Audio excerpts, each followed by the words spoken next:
खुलुमबाय बेयो बड'लेण्ड टेलिभिजन दिनै 22 फेब्रुवारि 2023 समबारखालि सानसेनि बरादखौ नोंथांमोननि खाथियाव लाबोदों आं सदानन्द दैमारिया।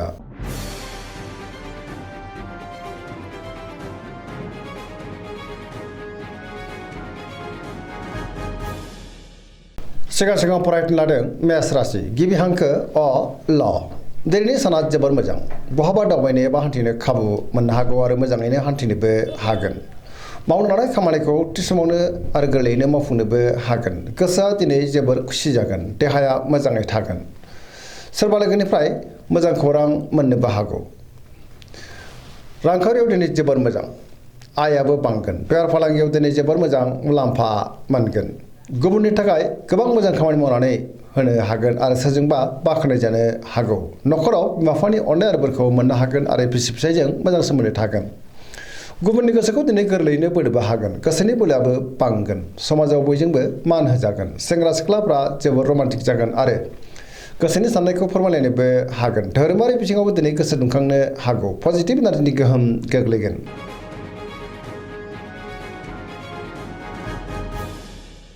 वृष राशि गिबि हांखो इ उ ब दिनैनि साना जोबोर मोजां। गोसोखौ दिनै जोबोर गोजोननाय मोनगोन। गोसोनि बोलोआ बांगोन। मावनो लानाय खामानिखौ थि समावनो आरो गोरलैयैनो मावफुंनोबो हागोन। समाजाव दिनै गोबां मान मोननो हागौ। रांखावरियाव जोबोर मोजां होनजायो। गोबां धोन आरजिनोबो हागोन। बेफार फालांगियाव दिनै जोबोर मोजां मुलाम्फा मोननो हागोन। आयाबो दिनै बांनो हागौ। गोबां मुंदांखा सुबुंजों दिनै लोगो मोनज्लायगोन। गुबुनजों बाख्नायजानो हागौ। न'खराव बिसि फिसायनि गेजेराव अनलायनाय फैगोन। बिदा फंबायजों दिनै मोजां सोमोन्दो थागोन। देहाया मोजाङै थागोन। अब्लाबो नाथाय जानाय लोंनायाव सांग्रां जानांगोन। जायखि खामानि मावा मानो मोनफ्रोमबो खामानिखौनो दिनै मोजाङैनो मावफुंलांनो हागोन। गोसोनि साननाया जाफुंनो हागौ। सोरबा लोगोनिफ्राय थोजासे हेफाजाब मोननोबो हागौ। पजिटिभ एनार्जिनि गोहोम गोग्लैगोन। लाइमोनफोरा जोबोर रमान्टिक जागोन आरो गोसोनि साननायखौ फोरमायलायनोबो हागोन।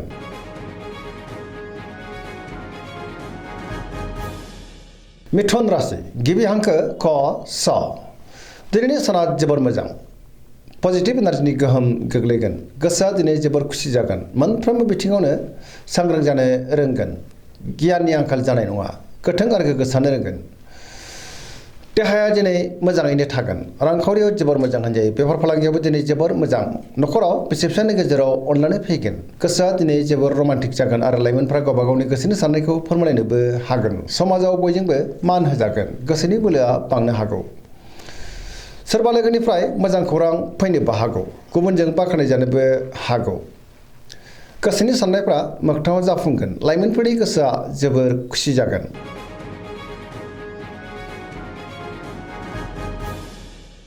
कर्कट राशि गिबि हांखो ड ह दिनैनि साना जोबोर मोजां। गोसोखौ दिनै जोबोर गोजोननाय मोनगोन। सोरबा लोगोजों बाख्नायजानो हागौ। गोसोनि साननायफ्रा दिनै मोगथाङाव जाफुंनोबो हागौ। गोसोआव दिनै पजिटिभ साननाय फैगोन। गियाननि आंखाल जानाय नङा। गोथों आरो गोग्गो साननो रोंगोन। मावनो लानाय खामानिखौ थि समावनो आरो गोरलैयैनो मावफुंनोबो हागोन। रांखावरियाव जोबोर मोजां। बेफार फालांगियाव दिनै जोबोर मोजां मुलाम्फा मोननो हागोन। न'खराव बिसि फिसायनि गेजेराव अनलायनाय फैगोन। समाजाव दिनै लोगो लेवा बांनो हागौ। देहाया मोजाङैनो थागोन। गुबुननिफ्राय थोजासे हेफाजाब मोनगोन। न'खराव बिसि फिसायनि गेजेराव अनलायनाय फैगोन। समाजाव बयजोंबो मान होजागोन। फरायसाफ्रा दिनै फरायनायाव गोसो दुंखांगोन आरो मोजां फिथाइ मोनगोन। गुबुनजों दिनै मोजां सोमोन्दो लाखिनोबो रोंगोन। पजिटिभ एनार्जिनि गोहोम गोग्लैगोन।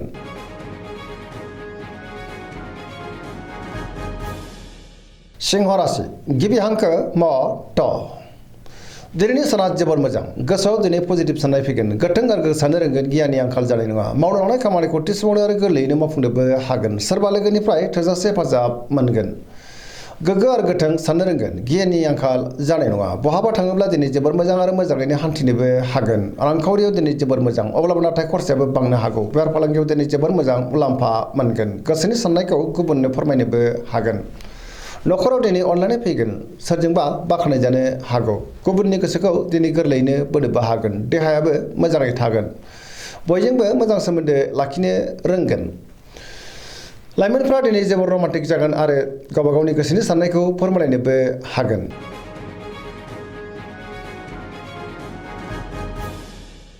कन्या राशि गिबि हांखो प ट दिनैनि साना मोजां आरो गाज्रिनि गेजेरजों बाबेनलांनो हागौ। गोसोआ दिनै जोबोर उसुखुथु जागोन। गोथों आरो गोग्गो साननो रोंनाय नङा। गियाननि आंखाल जानोबो हागौ। रांखावरियाव बारा मोजां नङा। नाङा फाङा खरसाया बांनो हागौ। बेफार फालांगियावबो बारा मोजां नङा। देहाया दिनै मोजाङैनो थागोन। अब्लाबो नाथाय जानाय लोंनायाव सांग्रां जानांगोन। गोबां मुंदांखा सुबुंजों दिनै लोगो मोनज्लायनो हागौ। न'खराव अनलायनाय फैगोन। सोरजोंबा रायखोमा जानोबो हागौ। सांग्रां जानाया गाहाम। नेगेटिभ एनार्जिनि गोहोम गोग्लैनो हागौ। लाइमोनफ्रा दिनै जोबोर रमान्टिक जागोन आरो गोसोनि साननायखौ फोरमायलायनोबो हागोन।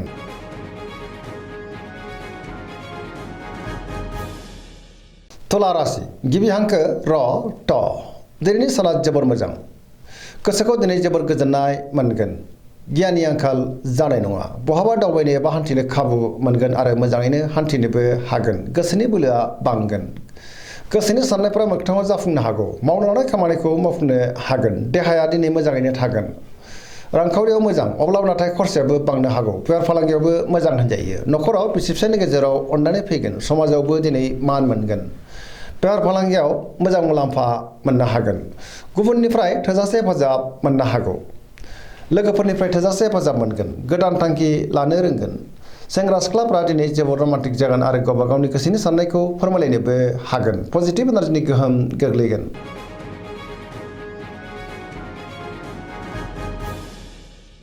वृश्चिक राशि गिबि हांखो न स दिनैनि साना जोबोर मोजां। पजिटिभ एनार्जिनि गोहोम गोग्लैगोन। समाजाव दिनै गोबां मान मोननो हागौ। सोरबा गोजाम लोगोजों बहाबा लोगो मोनज्लायनोबो हागौ। गोसोआव दिनै गोग्गो आरो गोथों साननाय फैगोन। गियाननि आंखाल जानाय नङा। मावनो लानाय खामानिखौ थि समावनो आरो गोरलैयैनो मावफुंनोबो हागोन। गुबुननिफ्राय थोजासे हेफाजाब मोननोबो हागौ। गोसोनि साननायफ्रा मोगथाङाव जाफुंगोन। गोसोनि बोलोआबो बांगोन। समाजाव बयजोंबो मान होजागोन। न'खराव अनलायनाय फैगोन। बिदा फंबायनिफ्राय थोजासे हेफाजाब मोननो हागौ। रांखावरियाव मोजां, अब्लाबो नाथाय खरसायाबो बांगोन। बेफार फालांगियावबो दिनै जोबोर मोजां मुलाम्फा मोनगोन। देहाया मोजाङै थागोन।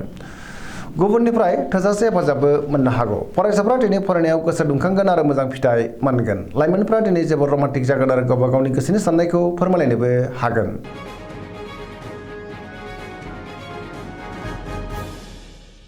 धनु राशि गिबि हांखो ध फ भ दिनैनि साना मोजां आरो गाज्रिनि गेजेरजों बाबेनलांगोन। गोसोखौ दिनै जोबोर गुलाय गुजाय मोननो हागौ। गोसोनि साननायफ्रा देबर नांगोन। मावनो लानाय खामानिखौ मावफुंनायाव माबा नङा माबा मोनसे हेंथा फैनोबो हागौ। गोसोनि साननायफ्रा दिनै जाफुंनाय नङा।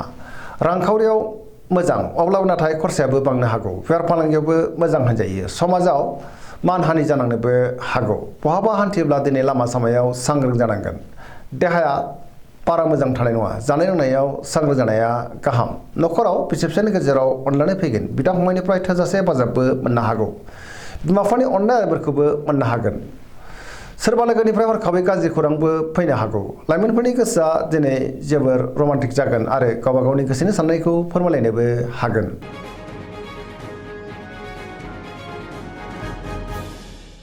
मकर राशि गिबि हांखो ख ज दिनैनि साना जोबोर मोजां। गोसोनि साननाया मोगथाङाव जाफुंनोबो हागौ। मावनो लानाय खामानिखौ दिनै गोरलैयैनो मावफुंनो हागोन। रांखावरियाव मोजां, बेफार फालांगियावबो मोजां होनजायो। बे आयाबो बांनो हागौ। गुबुननि थाखाय गोबां मोजां खामानि मावनानै होनोबो हागोन। सोरजोंबा बाख्नायजानो हागौ। गुबुनजों मोजां सोमोन्दो लाखिनो रोंगोन आरो गुबुननिफ्राय थोजासे अननायबो मोननो हागौ। मोनफ्रोमबो खामानिखौनो दिनै गोरलैयैनो मावफुंलांनो हागोन। गोदान खामानियाव आखाइ होजेननो हागोन। न'खराव बिदा फंबायनि गेजेराव मोजां सोमोन्दो थागोन आरो बिसि फिसायनि गेजेराव अनलायनाय फैगोन। गुबुननि थाखाय मोजां खामानि मावनानै गोसोआ दिनै जोबोर खुसि जागोन। फरायसाफ्रा दिनै फरायनायाव गोसो दुंखांगोन आरो मोजां फिथाइ मोननोबो हागोन। लाइमोनफोरा दिनै जोबोर रमान्टिक जागोन आरो गोसोनि साननायखौ फोरमायलायनोबो हागोन।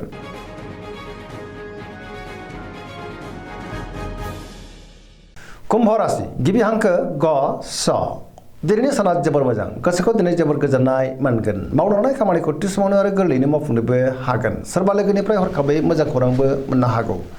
समाजाव दिनै बयजोंबो मान होजागोन। गोबां मुंदांखा सुबुंजों दिनै लोगो मोनज्लायनो हागौ। रांखावरियाव मोजां, अब्लाबो नाथाय खरसायाबो बांगोन। बेफार फालांगियाव दिनै जोबोर मोजां मुलाम्फा मोननो हागोन। गोबां रोखोमनि जेंनाखौ दिनै सुस्रांनो हागोन। सिगांनि बबेबा आद्रा खामानियाबो दिनै मावफुंजागोन। न'खराव अननानै फैगोन। गुबुननिफ्राय थोजासे हेफाजाब मोननो हागौ। बहाबा दावबायनो एबा हान्थिनो खाबु मोनगोन आरो मोजाङैनो हान्थिनोबो हागोन। पजिटिभ एनार्जिनि गोहोम गोग्लैगोन। लाइमोनफ्रा दिनै जोबोर खुसि जागोन।